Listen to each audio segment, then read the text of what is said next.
Hi friends, welcome to my YouTube channel observe the question. ఒకవైపు ముయ్యబడినటువంటి స్తూపాకార drum యొక్క లోపలి వ్యాసార్థం 28 మీటర్లు, ఎత్తు 2.1 మీటర్లు అయినట్టయితే ఆ డ్రమ్ములో నిల్వ చేయగలిగినటువంటి నీటి సామర్థ్యం లీటర్లలో. సో ముందుగా ఘనపరిమాణం తెలుసుకుంటాం. మరి ఘనపరిమాణ సూత్రము, స్తూపాకారం యొక్క ఘనపరిమాణ సూత్రం పై ఆర్ స్క్వేర్ హెచ్. పై అనగా 22/7 ఇంటూ ఆర్ అంటే వ్యాసార్థము మనకి 28 మీటర్లు ఇచ్చిండు. అయితే స్క్వేర్ కాబట్టి 28 ఇంటూ 28. ఎత్తు కూడా 2.1 మీటర్ ఇచ్చిండు.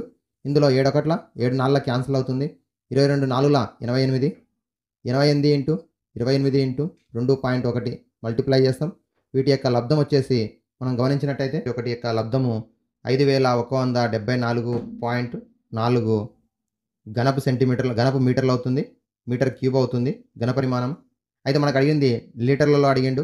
మరి 5174.4 మీటర్ క్యూబ్ను మరి ఒక metre cube is equal to ఒక ఘనపు మీటర్ ఈజ్ ఈక్వల్ టు 1000 లీటర్లు.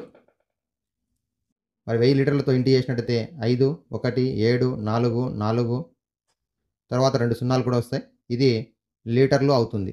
ఇది మనకి స్తూపాకార డ్రమ్ యొక్క కొలతలను ఆధారంగా చేసుకున్నప్పుడు దానిలో నింపడానికి సామర్థ్యం వచ్చేసి. అయితే క్వశ్చన్లో ఎక్కడో మనం చూసినట్టయితే మిస్టేక్ రావడం వల్ల ఇక్కడ ఆన్సర్ అయితే మనకి లేదు. ఇక్కడ ఉన్నటువంటిది మీటర్ క్యూబ్లో ఉంది. So first option is the correct option. అయితే మనకి లీటర్లో కాకుండా ఇది మీటర్ క్యూబ్లో అవుతుంది. Okay, thank you. Like, share and subscribe my YouTube channel.